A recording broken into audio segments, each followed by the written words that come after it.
Hello from Tennessee. It's been 44 days since I dropped my last YouTube video, so I thought it was a high time to do a little catch up. Be right back.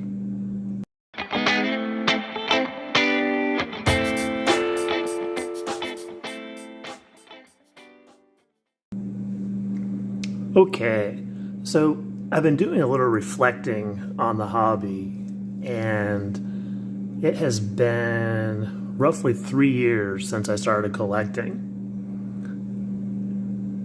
My collection started with like a Tissot Powermatic 80, an Orient Defender, and an SKX.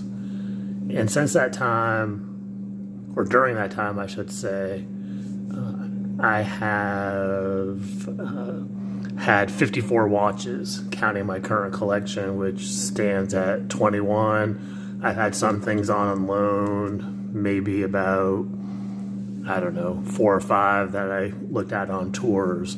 So fair to say about 60 watches have kind of passed through my hands. And what I've been thinking a lot about lately is just where do I go next? And it's been a little challenging because I'm not 100% sure. And when I get like this, I kind of like to go on a hiatus. So like I have not bought anything for 89 days. I've moved some stuff around, I've traded, I've been gifted, but I haven't actually bought a watch in 89 days. And I'm going to go a little bit longer, probably hoping to add something July-ish. Not exactly sure what yet. I'm not sure what I want to move. I'm kind of working through that process. However, like during that period of time, I did some trading, and like I said, I was gifted a watch. So I've been able to kind of stay fluid, so to speak, in the hobby. The stuff that you see in front of you right here, these 2 watches right here, the Mito and the 62 Moss reissue. Doesn't look, I think it looks really good on that Dasani leather strap. These 2 watches right here, I picked up on trade for the last watch I bought, which was a Turby. Kind of missed that watch. But I think I would miss that Seiko 62 Mass specifically. And then with my buddy John, I traded a Casio Oceanus for this Bulova. I've been wanting to check out, which is arguably this legendary chronograph moonwatch, and it's pretty cool. I've been enjoying it. Doesn't get a ton of wrist time, but I've been enjoying it. And prior to that, I had traded, I had a King Turtle, and I ended up trading it for this Reese. I'm pretty sure, with the exception of this one right here right now, that these 3 are probably on the chopping block fairly soon. And also, I'm pretty sure I'm going to get rid of my tag too as well. And then I've got some money budgeted to kind of beef up my my watch fund. And so around July, I'm hoping to make a purchase. I've got a couple things in mind. I may drop another video on that. It's still kind of fluid right now. But bottom line, still been active in the hobby. Oh, let me just show one more thing. And then this was a watch that was gifted. But these 2 right here, I'm telling you. And this is going to get to my last point for my reflection, so to speak. But these, I just love what Seiko is doing in this range right here. They've really gone up market. Seiko has, and they've got that SLA. I want to say it's the 55 maybe. Blue dial. that ever brilliant steel. They're fairly pricey. They're awesome looking watches, but I'm telling you, these right here, just case design, kind of the vintage look, especially on the 62 Moss reissue. Seiko's just hit a home run with these, and I'm very much enjoying these. And it got me to think about, like, why do I need more than these two right here? You know, or I don't want to say it like that, but why am I looking higher potentially than these that are arguably around $1,000 a piece, probably, give or take a little bit on either side, depending on when you're looking at things. And my buddy Rob, in a conversation I was having with him, indicated it's a hobby. And so I've been kind of pondering that for a little bit. And I think what it comes down to is, if you're engaged in this and you're in the community, and I've talked about this probably more times than I can count, if you're engaged in the watch community, you love watches, and you're trying to stay interested in the hobby, we all have to find different paths and different things that we're going to do to stay interested. You know, I started a YouTube channel because of that. I do some admin stuff.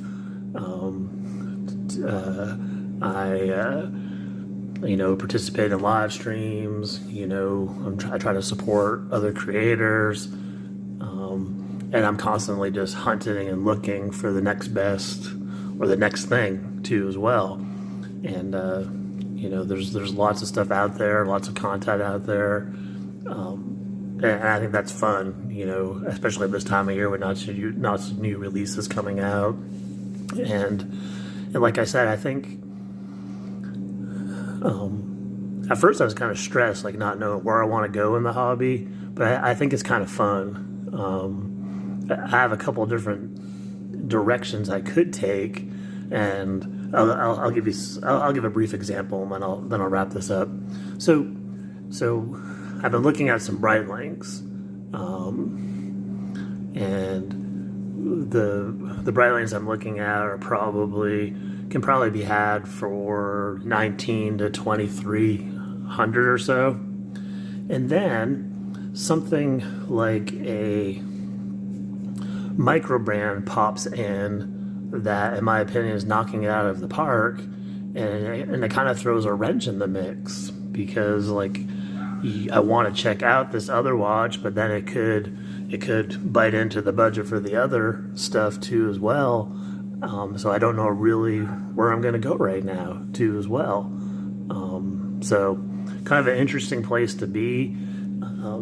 I think I said on my last video that I would try to get more regular with my content. I'm not even going to make that promise anymore. I try to jot down, ideas sometimes about what I want to do. But I think occasionally, as time presents itself, a quick check-in, and just indicate that I'm still going with the hobby. Haven't been able to move my studio yet. I can't convince my wife to let me move inside quite yet. It would mess up too much of the house,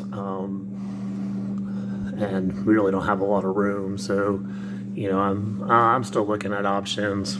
This time of year right now, where I am in the garage, it's reasonable temperature, so it's not so bad. But as summer approaches, today it was unseasonably cool. I mean, I don't even think it broke it's not even out of the 50s today. Day after tomorrow, we're going to be in the 80s. So, summer's coming to Tennessee. Makes it kind of unbearable out here too, unless I do stuff in the morning. So, but I am still well engaged in the hobby. I'm still enjoying it. Hard to believe it's been 3 years. And I think I said this was the last thing, but this is the real last thing. What I'm thinking is I think a lot of what's happened with me is, I think after you stay in this hobby for a while, you flip through watches. You get to experience some watches, like I said,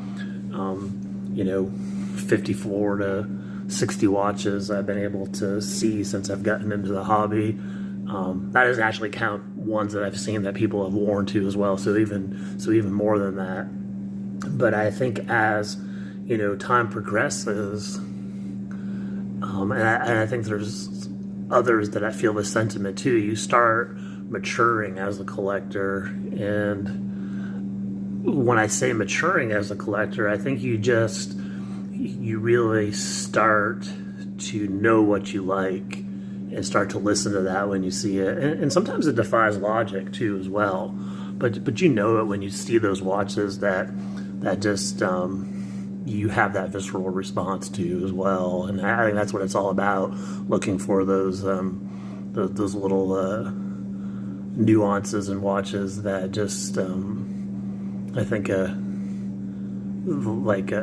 Pete, I think from Not So Obvious Watches, says the ones that make you smile, and I think that's what it's about right there. There's a lot of background noise going on, people telling you what the best watches are to buy, but you just have to listen to that inner voice, get information, and then just move forward and just enjoy the hobby, enjoy it responsibly, and really just have a good time. So that's it. I know quite a bit of a ramble. These are a little long. This is a little longer than normal, but enjoyed checking in and rambling a bit. And as always, stay positive, make friends, enjoy the journey. Take care, everybody.